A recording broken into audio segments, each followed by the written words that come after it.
Hi, welcome back to the show. This is attorney James Betzold, and this is the Prima Podcast.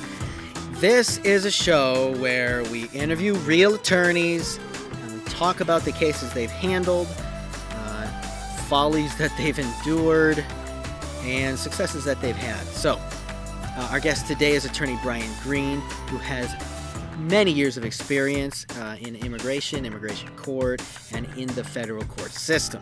So, you're going to learn a lot. We talk about taking cases to federal court and how that can be helpful with naturalization and other types of cases as well, and denaturalization cases even. As always, the show is brought to you by Prima.Law. Prima.Law is the immigration professional's preferred choice for autofilling forms, managing the caseload, and preparing the final packages that you need to submit to immigration.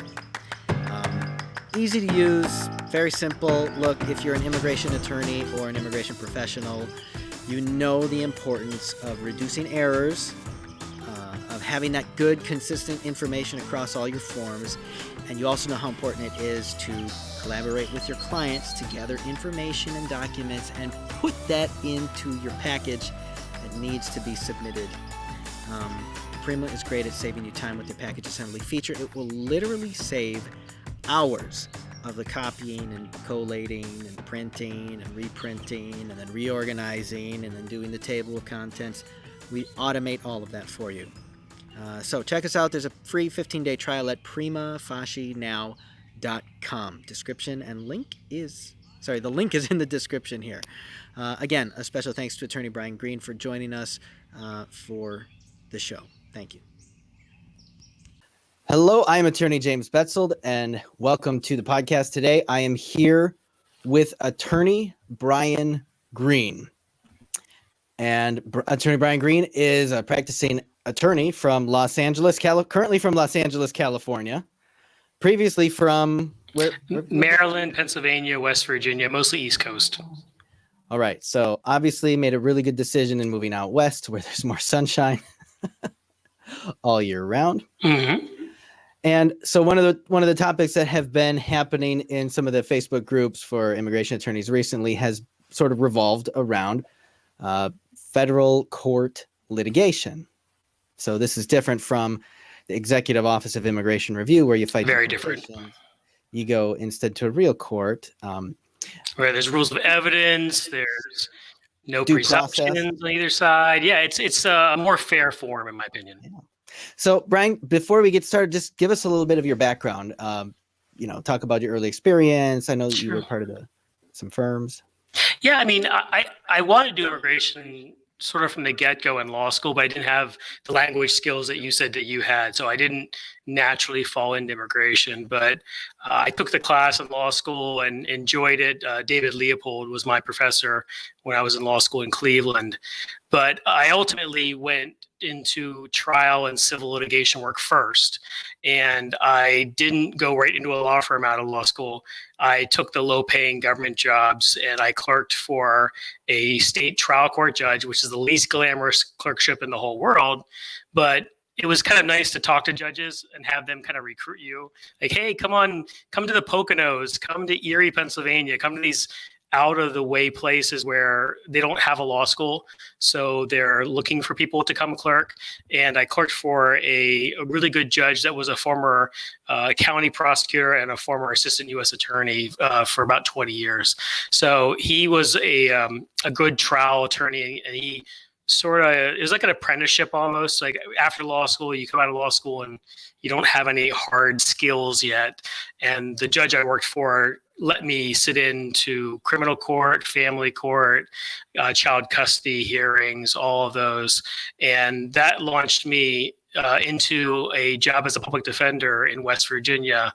And the first day I showed up, they gave me a stack of cases and said, okay, you're in state court on Tuesday, you're doing a parole revocation on Thursday, and you can't be sued because you're a public defender. You're part of the state system, so you have immunity. Go have fun. And oh wow. Yeah, it's the way that you should, in my opinion, you should learn, because if you're in a big law firm, you're going to third chair, you're going to work your way up to second chair. Maybe you get to do some small cases here and there. But if you're a prosecutor, public defender, you're going to go and work cases from start to finish, really by yourself. And I was in an office small enough that we had about 5 public defenders. So you did everything. You did appeals, you did juvenile cases. And that's where I first started doing writs of mandamus, writs of prohibition in the state court system, challenging judges on what they were doing. And they hate that. And I also got the chance to start doing some federal writs on behalf of prisoners under the Eighth Amendment. So my first... Sorry, let me interrupt. What kind of mandamus actions did you have as a public defender? Just trying to get the courts to act on things. Mandamus would be more, I guess, affirmative rights defense for those people. And then writs of prohibition were trying to tell the judge they couldn't do something. And mandamus cases were, I guess, were easier to win because it's easier to exercise a right versus to tell a judge that they don't have the power to do something. In federal court, it was more writs of habeas, saying that the conditions that the institution were placing the person in were unhealthy. They were cruel and unusual punishment. And the one person I worked on, it was in state penitentiary, but needed cancer treatment. And his family actually had the drugs from his doctor. But the way the prison was set up, they had like an HMO, and you weren't allowed to bring your own medicines in. You had to get the medicines from a pharmacy within the prison system. So I actually went into state and federal court challenging that person's conditions of confinement. And now it's a very hot topic because with COVID-19, every single detention facility, whether it's immigration or criminal, people have this heightened risk of becoming sick and dying there. And I haven't actually get to work on a habeas case in the last year or two, so I've been kind of missing out. But my practice focuses more on business immigration cases and family immigration cases that have kind of either gone sideways or are stuck. And federal courts are a good way to pressure the Immigration Service or to get review of decisions that you feel are not fair. So once you had some experience under your belt as a federal or state public defender? State public defender, yeah, no glory for me. And state public defender, you actually get to do jury trials, whereas federal public defender, they'll often spend a year or two working up a 45 count indictment with 15 defendants and people are pleading against each other. Whereas in state court, especially West Virginia, jurors don't try to get kicked off the jury pools. A lot of them are state or federal employees themselves, so they don't have to, They actually get paid to go to jury duty. So it was a place where the average citizen really did want to be part of the criminal justice system. And I did about 11 jury trials in 2 years. So my goal was to get as much jury time as I possibly could. And then I moved to Pittsburgh and started doing civil litigation defense and ended up working as outside counsel for General Electric Company and General Motors Corporation on wrongful death cases, asbestos, toxic tort litigation. And that's where a lot of young civil lawyers cut their teeth, is on the lower paying sort of insurance cases that the law firms handle. And I got some good opportunities. I did some commercial litigation there. I did a lot of discovery work for GE. They had a lot of turbines and generators and large, mechanical devices. And I got to kind of do my Indiana Jones thing, crawling around steel mills in Pennsylvania, West Virginia, looking for serial numbers on big devices. And if anyone ever played Dungeons and Dragons, I actually made maps of all of the industrial areas and put keys in there. And this is where the Cutler hammer is. This is where GE's at. Westinghouse is over here. And it was just kind of a fun way to make the kind of case that people would see as being kind of boring, make it interesting for me. That's great. So then after that work, what finally got you into immigration? My boss said that I couldn't do asbestos work forever. I'd done it for about 3 years, 2 years. And she said, you have to have something else. And I was at a corporate law firm, and they gave me a list, and these lawyers were all reading their practice management magazines, and it said, ways to diversify. And they just had a list of case types, and one was immigration. And I thought, I've got an A- in law school in that course. I really enjoy it. And we were at that point hemorrhaging those cases and referring them out to other law firms. So I said to my boss, who was my patron, she said to her other partners, let's let Brian start a practice from within the law firm doing corporate immigration work and a little bit of family immigration thrown in there. And I was up to about 35% of my caseload was immigration, but I was teaching myself, which is not the greatest way to learn.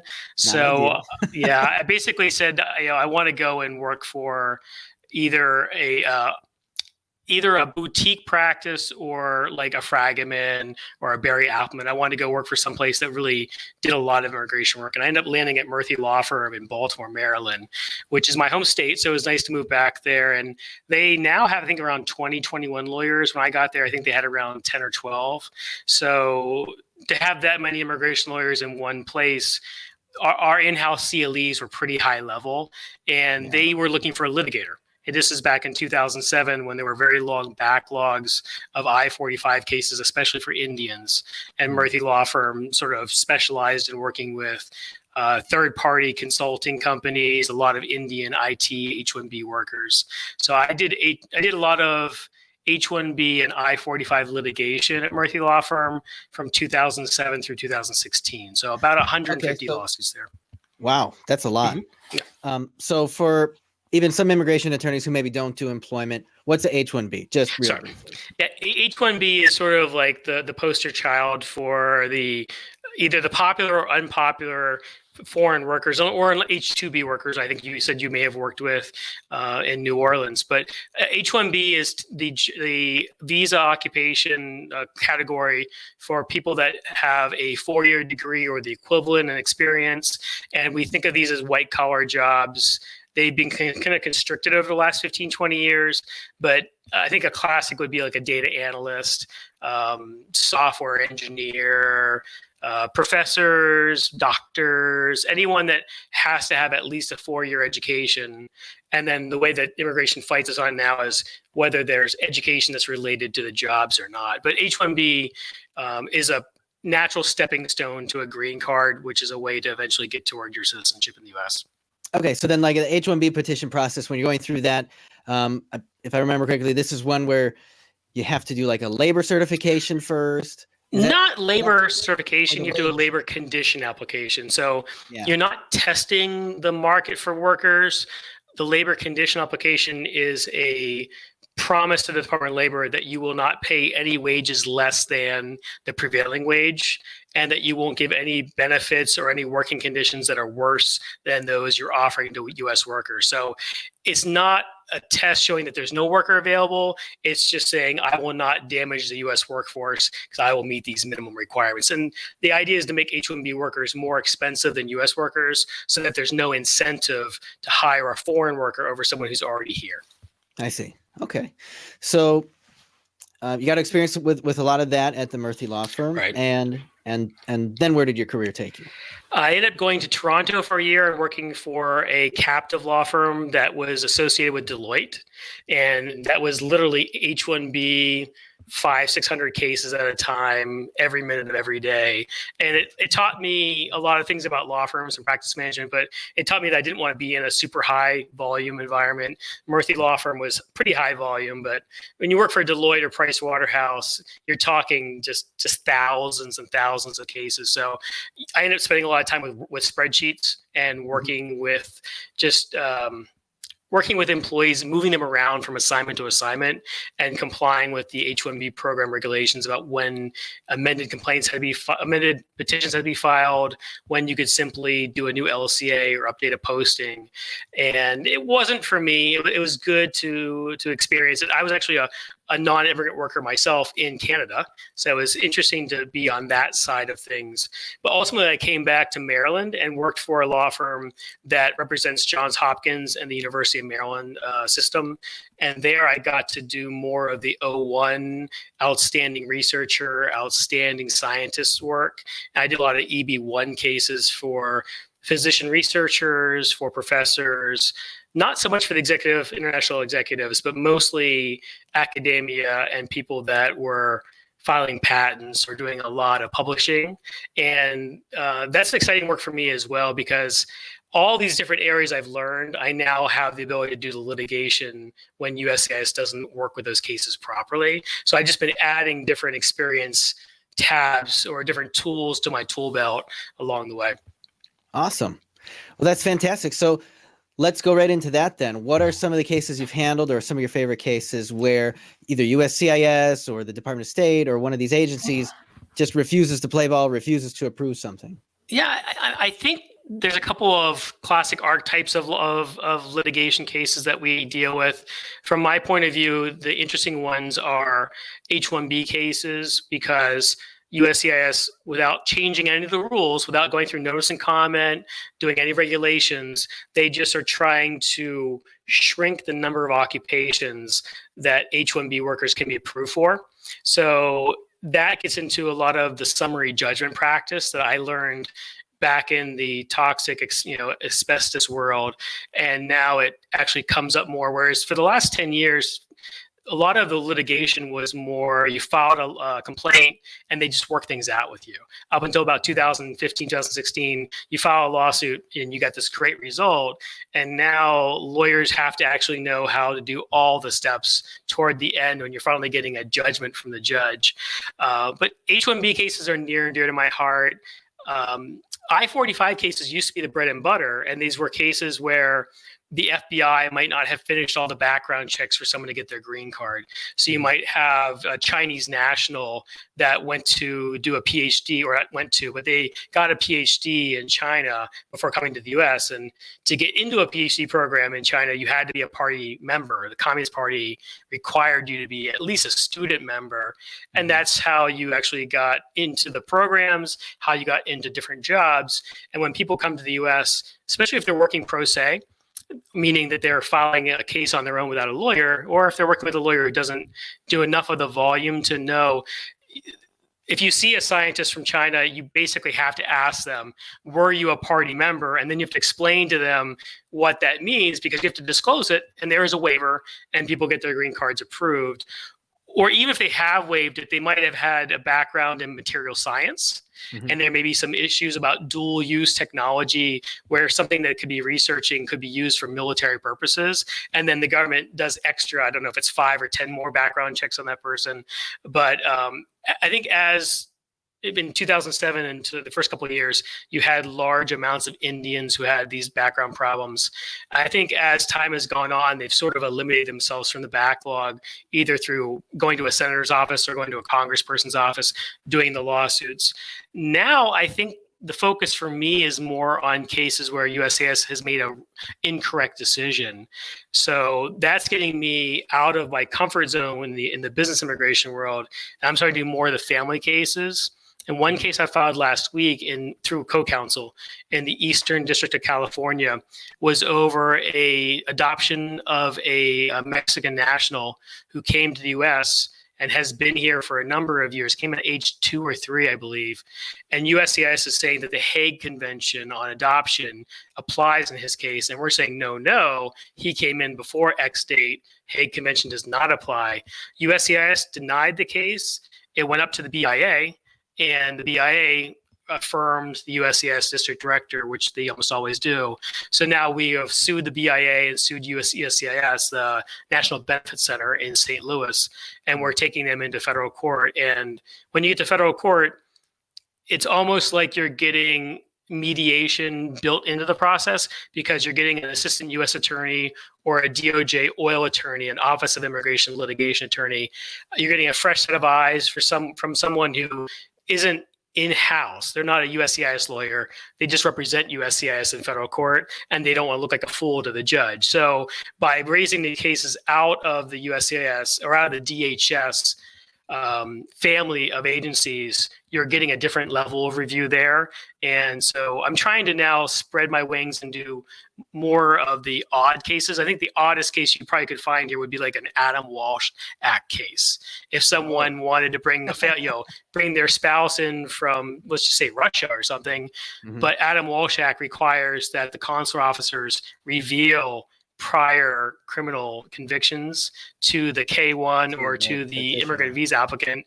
And at the same time, if the U.S. citizen has done something bad enough to a family member, they actually won't approve an immigration benefit there. So do you have a case? Do you have a case like that? I've never done one yet. They're sort of the I think they'd be sexy to immigration lawyers and to lawyers in general, but they would be rather repugnant to the general public when you talk about protecting people's rights. So brief background, the Brian Walsh Act cases that we talk about is where you've got a sex offender of some sort. Usually it's got to be a child sex offender, right? I'm not sure the extent Sexual of it. Offense against a minor. Minor, yeah. So talking about overseas. the least sympathetic people, and these people may want to marry a foreign national. They may want to adopt someone. Right. Or they may live here. They may be they're the sex offender here. They want to petition for someone to come into the U.S. and live here, marry them, things like that.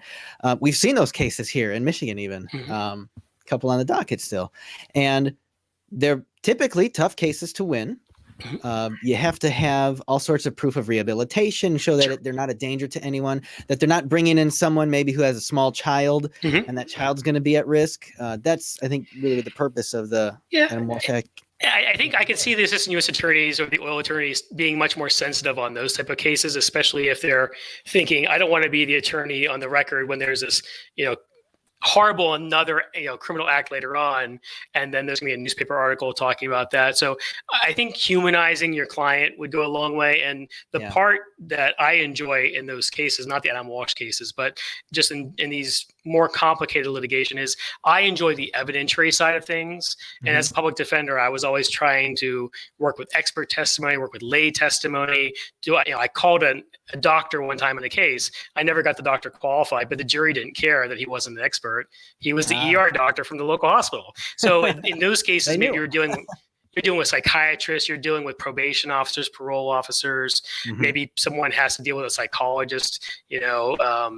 So I like that kind of work, and I think you can, if you're looking at doing these kind of cases, you can start with the simpler green card delay cases. You can do a writ of mandamus, trying to ask a judge to force the U.S. Immigration Service or Department of State. Everyone thinks you can't sue Department of State because of the doctrine of consular non-reviewability. But that does not apply to delay cases. You can, if there's very constrained review of consular decisions. And if you're in the Ninth Circuit, you can actually get some review, but delay is not a decision. So you can sue in any circuit in America. You can sue Department of State and say, hey, this K-1's been pending for like a year and a half at the consulate. There's just no reason for this. And as you graduate up into the more complicated cases, I think naturalization cases might be the next hardest one. You're either dealing with a delay and you're suing in federal court saying, hey, my client had their interview, they took their English test, they took their civics test, they passed all the requirements, but we haven't had our oath ceremony. Or you can have a case where they see something in the record and they don't want to schedule the person for their naturalization interview because something's wrong. Then you file a writ of mandamus saying, it's been 3 years, my client deserves to have his interview. Or if you have a bad decision in a naturalization case, you have to file an N-336 and do the appeal within the agency. But that's a good thing. And you can also, there's a lot of debate about, do you want to do appeals or do you want to go right to lawsuits? The strategic question is, did you do a good job at the benefit stage building your case? If you didn't, you may want to do an appeal or a motion to reopen, motion to reconsider, because you left something out, you didn't file something. Right. But with N-336, you go through that process. If they deny it again, then you have a statutory right to go directly to federal court, and you can get attorney's fees, you can get costs reimbursed to you. So I think after the naturalization cases, the next more complicated would be the denaturalization cases, which we've heard about. Haven't seen a lot of them coming out yet, but DOJ has an office just to review naturalization cases that have been approved, where someone may not have revealed something. They may have had an inadmissibility that should have kept them from getting a green card. They may have had a good moral character problem that should have kept them from getting their naturalization. DOJ wants to go and open those cases up and denaturalize people. It used to only be Nazis, and they were hiding in Michigan or Cleveland, and they were 90 years old, and they were from Hungary or they were from Poland, and they were 18 years old in the 40s. But now it's going to be more people who maybe they left a child's name off their diversity lottery application. Small little things that might not have prevented them from getting their green card if it was revealed, but by cutting off an avenue where the service or the officer may have investigated further, fast forward 20 years, they may be able to take someone's naturalization away. Wasn't there a case last year at the Supreme Court about that, where I forget which justice it was, she was like, oh, so you're telling me that the information he didn't give wasn't enough to make the case go the other way, but it doesn't matter because he didn't say it, and so you want to just take his citizenship away from that. Yeah, there's a big case. I know the case you're talking about, and it was very interesting reading. There's a case called Kyungus that we all kind of look to about materiality and about whether or not something that was withheld is going to be a problem. So I think it's a moving target, but certainly with this administration, they want to go after people and they want to deny, they want to reopen, they want to rescind when they can. So I think the way for us as lawyers to challenge that is to review cases when there are denials or if there's RFEs and notice of intent to deny, we should respond strongly. If you get a notice of intent to revoke, again, you want to respond strongly and make sure that USCIS is actually following their own internal regulations and their own policies. Because if they change that, if they just start ad hoc making decisions that don't make sense, that to me is a definition of arbitrary and capricious. And that's why we have the Administrative Procedure Act, and that's why we have federal judges. So I think my mission over the next few years is to get as many immigration lawyers as possible comfortable with the idea of bringing lawsuits against USCIS, because I think chances are, if you're doing a decent job on your underlying cases and you're using a little bit of a jaundiced eye when you look at the cases that you're going to bring in federal court, I think doing those two things set you up for maybe even better than 50-50 chance of succeeding in federal litigation. I lost my video stream here. Give me 1 second, see if I can get it back, and we'll get back to this.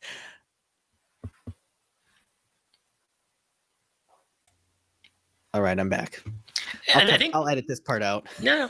And one question that I often see in the Facebook groups is, has anyone done a federal lawsuit on an I-140? Has anyone ever done a federal lawsuit on removing conditions on a green card? A lot of lawyers, I think maybe in law school, were taught that you find these pieces that magically fit, square to square, circle to circle. And to me, when someone says, have you ever done this type of lawsuit? It doesn't matter. If you have a case where a applicant or petitioner has paid money to USCIS, has filed the correct forms, they're entitled to get a decision and to have a fairly adjudicated decision. So it doesn't matter if it's an I-864, it's an I-918. I've done lawsuits on SIDG cases. I've done lawsuits on almost anything you can think of. And to me, I saw that in your list of successes on your website. You mentioned the SIDG case. Yeah. Can you go into that one a little Sure. bit? Just because we've handled a lot of SIDG cases, and I'm curious what was the part that I only handled. I did SIDG cases in Maryland for about a year. And I probably only did about 6 or 7 of them. But I'm glad I got to. I wouldn't say dabble, but I'm glad I got to go to state court and do that portion of the case before it gets to immigration. But in the case I filed the lawsuit on, the kid was going to age out and had an immigration court hearing like January the 7th or something. So we filed, this was not at Murphy Law Firm, this was at my later firm. We filed a lawsuit with a request for a temporary restraining order, telling the judge, hey, this kid's got an immigration court hearing in like a week and a half, 2 weeks away, but he's got this I-360 pending at the Vermont Service Center. Once that 360 is approved, they can dismiss this case in the immigration court. So we filed it in the U.S. District Court for Washington, D.C. And I guess I've been taught by the people that took their time to train me over years that you can't just file a lawsuit or file a motion and expect it to be taken care of by itself. You need to create a sense of urgency around the case. So in that case, I emailed a copy of the actual complaint and the docket to a prior opposing counsel who happened to now be a deputy chief in the U.S. Attorney's Office. He was a civil deputy chief there. So one of the lessons I learned was don't be too aggressive with your opposing counsel because they might be in charge in 4 or 5 years. That attorney turned my email over to his boss, the chief of the civil division, and we actually got the case resolved within like 24 or 36 hours. It was really, really fast. Wow. But at the same time, I was getting an email from the judge's law clerk saying, are you available on Thursday or Friday? Here's the hours the judges are available. We'll need you to be fully briefed and ready to present on a telephone hearing. And meanwhile, the U.S. Attorney's Office is calling USCIS saying, we don't want to have this hearing. get that attorney, or there's an attorney advisor at the VAWA unit at the Vermont Service Center, pull the case, get it done. It got done. We withdrew the lawsuit. So in cases where there's an absolute deadline to either leave the country, an EAD is expiring, an H-4 is expiring, if you can show the judge that someone's going to have consequences after a certain date, you may be able to do a preliminary injunction or a TRO, and then you have moved yourself to the front of the line of all of these cases. So that Sidge case was great because there's nothing more sympathetic than a Sidge kid. I mean, it's like in Maryland, you can go up to age 21. So I've been into court with kids who have, beards growing on their face. And I'm like, the child needs protection. The child. But it's true. And I like including photographs in my exhibits. There's ways to show the human side of these cases. And Sidge and VAWA, I think, are the most sympathetic you can possibly get. Yeah, absolutely. We've had some of those in state court here, where you get the preliminary order from the state court judge, and you got to know your judges. Turns out in Michigan, but in Maryland we have red on either end of the state, and I'm from one of those sides, and in the middle is dark blue. But even in a tough court, if the child is there, the aunt or the friend, whoever's being the guardian, if you can show that they meet the requirements, I think you can push through. Yeah, one issue that we had with one of the state judges here, he's not on the bench there anymore, but he would flat out say, he did this to me in one case. We had filed a number of these and he had approved them. And then there was one where he was like, you're just trying to do a runaround on the immigration system. You're just trying to do this. You're just trying to find a loophole. Like, no, this is a legitimate provision of the INA, Your Honor. Right. This is a scam. I don't know why you're even doing this. I'm like, you kidding me, Judge?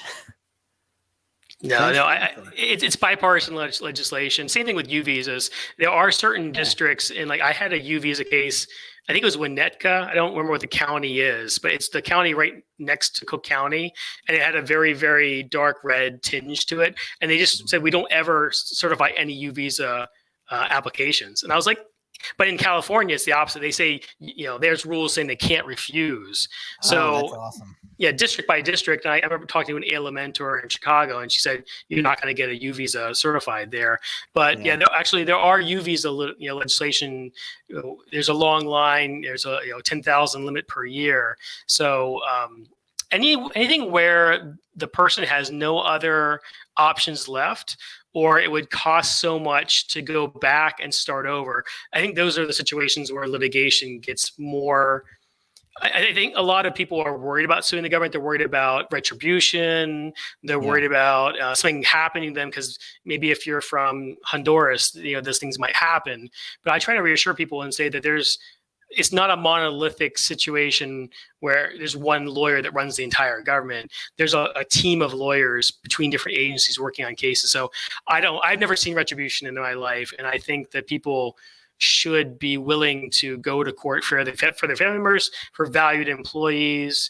If you're an EB-5 investor, you certainly want to spend your time pushing those cases because you've invested so much already getting to that point. Yeah. So have you found that when dealing with the federal government or federal prosecutors, when you take a case to federal court, do you find that they know much about immigration law? No, DC is an exception because a lot of these lawsuits go to DC. I think primarily because it's easier to get licensed in DC federal court than a lot of other places around the country. And I think the DC judges and the DC U.S. Attorney's Office has a very high level of knowledge when it comes to immigration and Administrative Procedure Act cases. It's APA, all the environmental protection agency cases all basically come through DC. So when you're doing APA litigation, you're often looking at EPA precedent decisions, even though it doesn't make sense to you. It's all about, are they allowed to make these changes? EPA, I think, balances a lot between different parties taking power. So I think that the average AUSA in DC is probably got some experience. There was a guy there whose name was Win Kelly. He's now an IJ, but for a number of years, he did only immigration case, or I can't say he did only. I'm only aware that he did immigration cases there. But I think if you're filing lawsuits in the Northern District of Ohio, Northern District of Illinois, if you're filing cases more into the central or into the away from the major cities, the assistant U.S. attorneys may not have as much experience. And I had one naturalization case in Philadelphia, Eastern District of Pennsylvania, where I had both an AUSA and I had an oil attorney. The AUSA had been on the job for 20 plus years, knew procedure like the back of her hand, really, really good lawyer, but knew no immigration at all. And then the oil attorney was a recent hire who was an Air Force JAG attorney who had come over. And she was learning immigration on the job, but they really didn't know the naturalization procedures that well. So I felt like I was the expert on the immigration side, and I actually had to correct their statements to the judge during a hearing one time because they were talking about requirements. And I had to say, no, Your Honor, I think this is incorrect. But I think we as the bar, the immigration bar, I think we have an advantage on the substance, and they clearly have an advantage on procedure because they deal with procedure every single day and they deal with those judges every single day. So especially DC, I mean, they probably have something like 100 plus assistant U.S. attorneys there. So it's a very deep pool of talent, and a lot of those attorneys come from the big law side. They might have been in a big law firm for 4 or 5 years. Maybe they're at Dykema Gossett or they were at Arnold Reporter, but they typically have good education, good training. They may have clerked for a judge, and then they come over. And the assistant U.S. attorneys, that's a job you could stay in for the rest of your life, or you could become a magistrate judge. You could go and work in one of the agencies as counsel, but they have good resources. So you have to know how to negotiate. And I believe the earlier you get your case to opposing counsel and work with them, the better chance you have to resolve it. So what are some things that you think, I mean, because there's a lot of immigration attorneys now who are really taking a serious look at federal court. We're seeing some really ridiculous decisions come out of USCIS, some denials that are just like, we've never seen anything like this. Yes. This case exactly like this. I filed this for the last 10 years and routinely approved with like an A+, right? And now we're getting an RFE. We're getting, pages of like where they will literally recite, you submitted exhibit 1, 2, 3, 4, 5, 6, 7, all the 30 exhibits that you submitted, and like, and we read it, and we don't. You have failed to satisfy the requirement, and sure. Yeah. I think attorneys look at this and they're frustrated by the decision. They're angry, but they don't know the steps involved to litigate. They don't know, is this a 5-hour commitment? Is this a 25-hour commitment? And I think the way to make it work for everyone involved, because your client's angry because you got a denial. You got to explain what happened. They've been approved 5 times in the past. This is their 5th extension. They're upset. And I think what I would tell the lawyer is you should invest in defending those cases that are coming from your own office for several reasons. One, USCIS knows who sues them and they know who do a good job.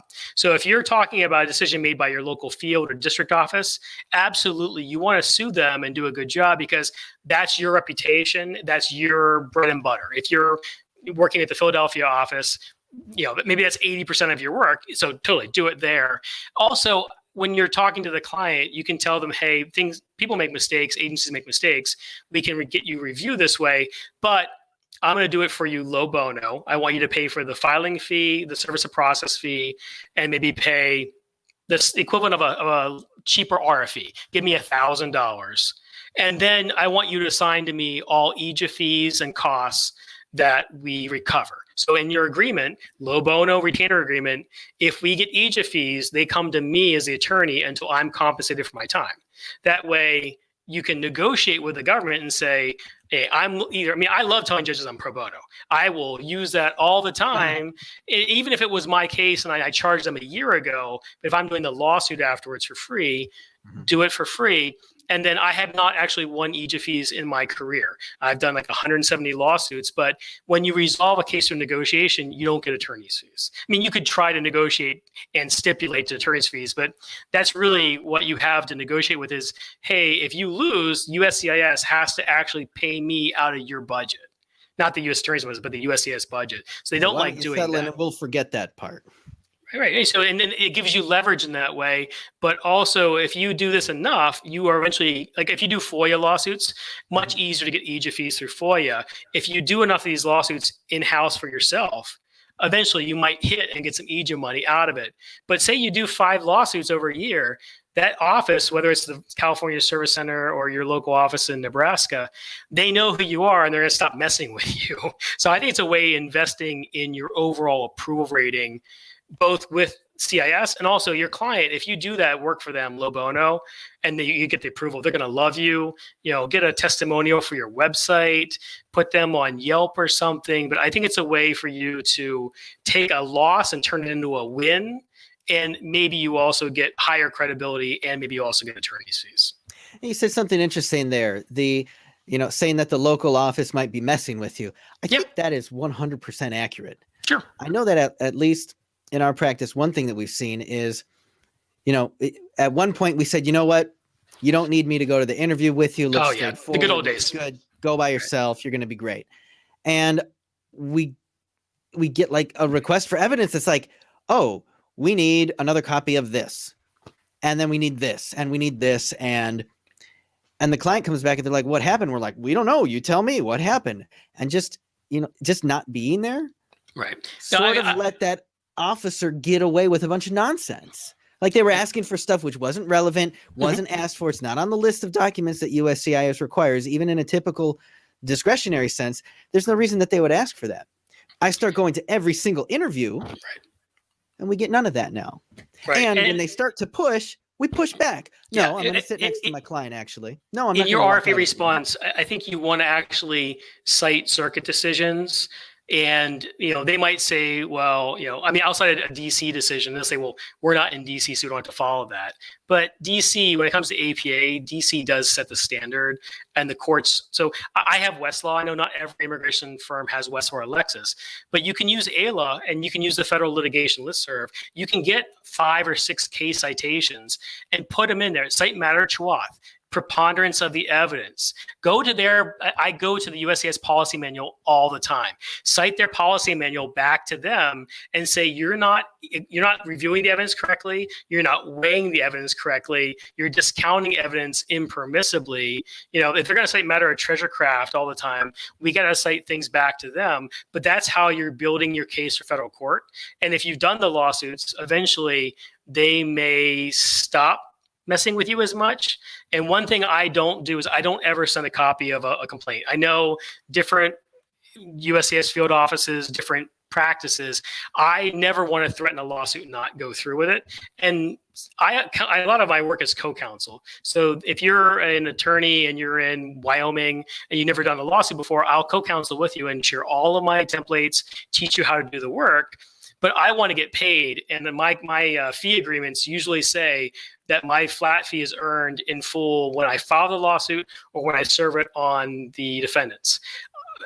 To me, filing or preparing a lawsuit and not filing it is a shame. You put your work and your sweat and your toil into it and your emotion. I want to get it on the record. I want credit for my work. And I think when you always file your lawsuits and never threaten and never bluff, I think your credibility, like if Ira Kurzban sends in a RFE response saying, I'm going to sue you, they believe him.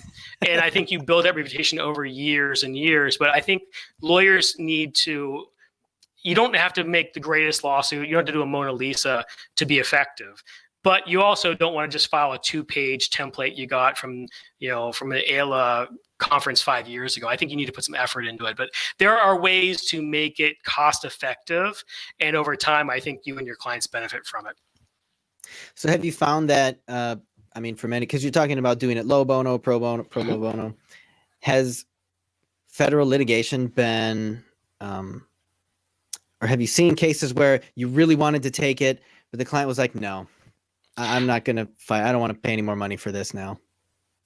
I have 1 or 2, and I've done it pro bono just to keep the case going, because now that I'm a solo lawyer, I can be foolish and waste time and money on cases. I always make the client pay for the filing fees. Mm-hmm. And I also make them pay courtesy copies going to the judge, the chambers, sending a copy to the U.S. Court of Appeals in D.C. I make them pay for all the incidentals to show them what's going on.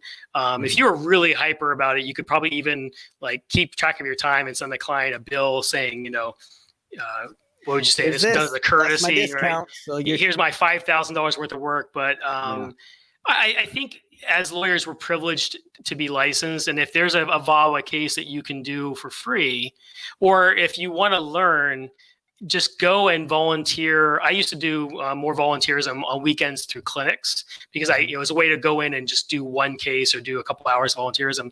If you want to just take one case on, if you hear someone say, especially I think on the listserv we see, well, someone either is in a state where they don't have licensure or the case got transferred based on change of venue.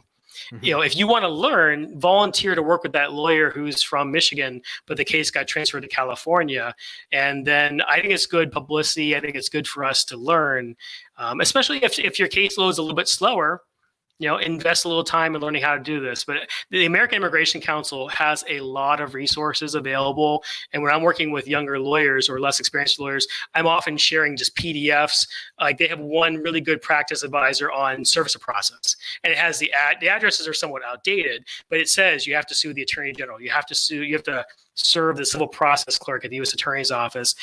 There's some really great I don't know what you call it. There's a lot of good public interest lawyers at AILA and at the AIC that have done this work for us to make sure that we don't have to do all this work from scratch every time.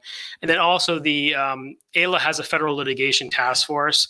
And if you have a good case and the client won't pay, they are doing class actions where they will take your case in. Or Jesse Bless, who used to be an oil attorney for a number of years and a supervisor there, he's now our AILA litigation director of litigation, and he will answer questions and help you out too. So I think cost shouldn't be an obstacle because the filing fee for federal court is $400. It's cheaper than doing a motion to reopen. The I-290B is like $700, $800 filing fee. This is half of that, and you're going to get a better review on the merits than you would at the AAO or the BIA. So you may have to do appeals at time, but I think we need to demystify litigation and find ways to make it cost effective. And if you're doing a large volume of cases and you can't afford to do one lawsuit pro bono, low bono, I just think you're being chicken. Yeah. And I mean, there's attorneys who say, well, I choose to do my pro bono, low bono stuff specifically on VAWAs or specifically on other types of cases. Take a VAWA case as a lawsuit. Yeah. So at the risk of sounding like one of the people on one of the Facebook groups, because I am, one thing that we've seen recently is like these with a 601 or a 601A. It used to be we would never see a denial. We would prepare them really well, get all the details, and now, like I was saying, they give you a list of stuff and say, try again. Are those ripe for federal court review? I haven't researched that, so there's a question about whether or not you can sue over a discretionary judgment. So I think you'd have to look at the decision. I-45 applications are discretionary, so it's harder to file a lawsuit on a pure adjustment of status issue. But even a discretionary decision you can't misapply the law along the way. So but it still can't be arbitrary, right? Right. It can't be arbitrary. They can't choose to ignore an expert witness because they say he's hired. And we're seeing this now. People are saying that your expert's biased. Of course, your expert's biased. You hired him or her, and you gave them a report, and it's an adversarial system. So if there is a violation of procedure or policy on the way to getting a denial of a waiver, or 601 or a 601A, I would say absolutely look at doing a lawsuit and see, can you do that? And I mean, the worst thing that can happen with a lawsuit is that you lose. So if you already have a denial, And you've already lost anyway. So what do you Right. You got nothing to So, lose except. and there's mediation at the district court level, and there's mediation at the circuit court level, and those mediators are taken from the pool of practicing attorneys. They're hired, they have mediation training experience, they love to mediate, and they will do it for you. You actually give them your complaint. You have to file, you have to be, it has to be pending, but the courts really want mediation to be used. So, I mean, you might want to just start off, file your lawsuit, get into mediation. And if that doesn't work, then you go on to motion practice. Personally, I would say go in, negotiate yourself first, then go to mediation second, and then go to motion practice third. But I try to err on the side of saying almost every case should be a lawsuit ready one, and let's find the exceptions and then keep them out later. But I'd rather try to bring a lawsuit if it absolutely could. There are certain things like you can't challenge a removal order in district court. I mean, there are jurisdiction stripping statutes, and you have to know what you're doing. But generally speaking, the APA, I think it has a 5 or 6 year statute of limitations. So you can challenge a lot. The crazier the USCIS gets, the better for us, because it's harder to defend those things. And when these officers are writing their decisions, they'll mention your evidence, but then they'll say the 3 or 4 reasons why they're not giving it any credit. Those reasons are often just personal statements of belief. They're not grounded in procedure or law.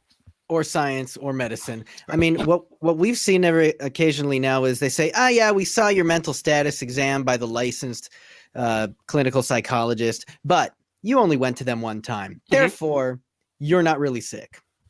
When the truth is, they only went one time because they didn't know about it. They didn't know that, after suffering a traumatic injury or a traumatic situation or being abused for years, that, hey, it actually does help, and there's no social stigma to it. Sure. And it's going to help you live your life. And so we're the ones as the attorneys saying, hey, you never sought treatment, go do that. And so they go, and maybe they don't have money to go. The access, social stigma. I mean, I had one client actually who was in Detroit, and she was schizophrenic, and it was a class A, class B kind of situation. And as long as she was in America, she took her meds, and she was a great mom. When she went back to India, her family cut off the meds, and she just devolved and had to be committed. And so it was about, we literally had a psychiatrist do an evaluation, and I had to seal the envelope at the adjustment interview waiting to pull it out. But I think, obviously you'd like to have that person be seen multiple times, but that's not, the rules of evidence don't strictly apply in immigration. This is administrative procedure law, so administrative law, but they can't ignore competent evidence. So a lot of what I do in my litigation is harping on preponderance of evidence. Are they increasing it to substantial, clear, and convincing beyond a reasonable doubt? So I go back and I try to dismantle the decision in the RFE that came out in whatever type of case it is and say, well, there's all this evidence here. You haven't put up your own evidence because you're an administrative agency and you're just citing to public record, you're making these comments. If they're not showing you the evidence, that's a violation by itself. So you have to get somewhat intimately familiar with their procedures and show when they're not following them and go after them on preponderance of evidence, after them on procedure. The devil's in the details, and if they're doing it fast and sloppy, a lot of these officers, and I give them credit for doing their job, they have quotas.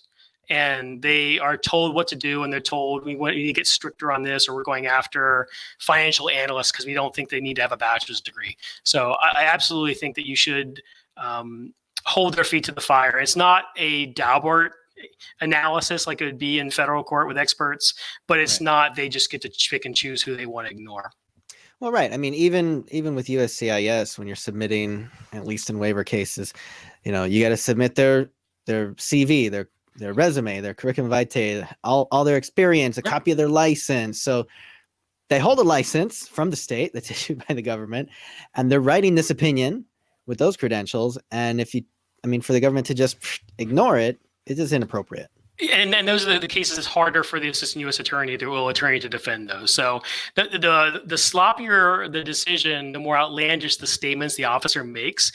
I've had them make literally incredible. So I did a lawsuit over a coach, a Division I swim coach, and I had found 7 or 8 different universities that all were advertising for swim coach. They said that these universities were not in the same field of endeavor or something. And I'm like, they're Division I schools that have a swim program. You know, what more similarity do you need to have between them? So I'm fighting on evidentiary battles because I think we can. I don't think the officers who are at USCIS and don't have training in these particular areas are well equipped to fight us, and we have more time than they do. But we're in a profit-based profession, so we have to kind of pick and choose where we spend more time. So for me, that's why I do flat fee cases, and it lets me spend my time. If I have a case that needs more work, I can do it there. If I was hourly billing like I used to as an associate, I'd just go crazy. Yeah, for sure. Well, Brian, I want to thank you for joining us today. Man, I personally learned a lot, and I'm sure when we post this, people, other attorneys who listen or who watch, I hope they get some confidence, from hearing you. You'll feel so good when I have a co-counsel in Hollywood, and we won a case in San Francisco. It was very fast. A TRO was filed. We won the case in like 2 or 3 days. He said it was like electricity going through his veins. He's like, power! And that's why we went to law school. We went to law school to win cases in a fair system. So the more angry you are at CIS, if you've been doing this for 20, 30 years, remember the good old days, like when there was no H-1B cap, back in the early 2000s. I think there's a lot of schadenfreude. There's a lot of satisfaction that comes with resolving cases that way. And again, you're taking denials and turning them into wins. So if you can manage your clients' expectations and defray the costs or get them some partial buy-in from your clients, I think once you get past the first lawsuit, it's the fear of the unknown is worse than the reality, because people do these cases and do similar federal court work all the time. You need an ECF number. You need to learn how to do the ECF filings. But if you hire a co-counsel who knows how to do it, we have checklists and we'll train you how to do it. So to me, I think it's worth the investment. Yeah. Yeah. I know for us, I think immigration attorneys in general are just used to sort of getting abused by USCIS or whoever. And it's so empowering to be able to say, hey, wait a minute, I went to law school. I have a law degree. These yahoos deciding these cases and writing these decisions against my firm, they did not go to law school. They maybe did an 8-week training course and some periodic updates. And they don't understand the law. And that's why they aren't reading cases. They're not taking first year of law school. They're not going through and learning the traditions that we have, which I think hopefully trains us to respect the law and not so quickly say. I've had one USCIS director tell me that she enjoys having lawyers as her adjudicators, but they're slow and they write too much. So USCIS really has goals and has metrics and has a volume, but we have the power of our law degrees. And, I think that once you do it and once you see the results. We all want to have a published decision saying that we're right. We want to get the EJ fees afterwards. But in reality, I think a lot of the cases that are incorrectly denied can be resolved through negotiation. You just get a lot more attention once you file the lawsuit. Sure. So share with us briefly again the jurisdictions, federal jurisdictions you're licensed in, so that if there's an attorney listening, they're like, boy, I really got one of these VAWA cases that got denied, or I got one of these other cases and I want to appeal it. I'm going to go contact Attorney Brian Green. We're going to co-counsel on this. What jurisdictions are you in? Federal court, for district courts, I'm admitted in Maryland, 2 of the Pennsylvania district courts, both of the West Virginia district courts, Washington, D.C., New Mexico, Nebraska, Southern District of Texas, Eastern District of Milwaukee, because I quashed a subpoena there one time. So the more federal court admissions you get, the more work that you can do in the system. I'm waiting right now on my New York license, and that will hopefully get me all the New York district courts there as well. Venue, there's a very good venue statute. So you may be able to bring a lawsuit against CIS where the decision was made, where the plaintiff lives, or where another district, I guess there's 3 or 4 different ways you can bring a case under the venue statute. So I think if you have that kind of denial, contact me, contact someone off the federal litigation listserv, and just put it out there. Hey, I've got this. It's a California Service Center decision. My client's living in Washington State, and this is the facts. And people will try to help you figure out what's your best venue choice. Okay. And I'm happy to co-counsel and actually move for people's admission if I've known them long enough. But the idea is to train the soldiers who are going to fight USAS. And the more of us who file lawsuits, San Francisco is so busy. We were negotiating with a paralegal before the assistant U.S. attorney got able to talk to us about the lawsuit. So I'm actually a proponent of filing the lawsuits in Nebraska and California, Vermont, file them where the service centers are located, because I think they have much lower volume in those courts. Whereas if you're filing in San Francisco, they have a standing order for immigration cases that there are so many lawsuits being filed and so many pro se lawsuits being filed that they have to have an order to help corral those in. So my website is greenusimmigration.com. All of my admissions are listed there. But if I'm not admitted, someone else in ALA will help you. We all want to do this work, and we all want to win the cases for you. All right. Well, thank you so much for joining us. Thank you for the opportunity. Got this. Is that your greenusimmigration.com? That's correct. All right. That's the website. So you can visit Brian Green there, find him on Facebook. Co-counsel with him. Looks like, this is what we need to be doing. We need to be going after the federal government, after USCIS, and fighting these ridiculous decisions. Yeah, it's the way that we get justice for our clients. It's the way that hopefully we can change what they're trying to do right now. And I don't know what's going to happen with the next election, but if things don't change, litigation is going to be a hot area. And if you're looking to diversify, and people might be with the consulates shut down right now, and your kid is so cute. Look at that. She won't go away. Litigation is the way to help bring some money in until things go back to normal, which hopefully will be soon. Yeah. All right. Well, thank you so much for joining us. Thanks, James. On the podcast, and hopefully we can do it again soon. Can we have you back another day? And absolutely. We'll talk about some other topic for sure. Perfect. Thanks a lot.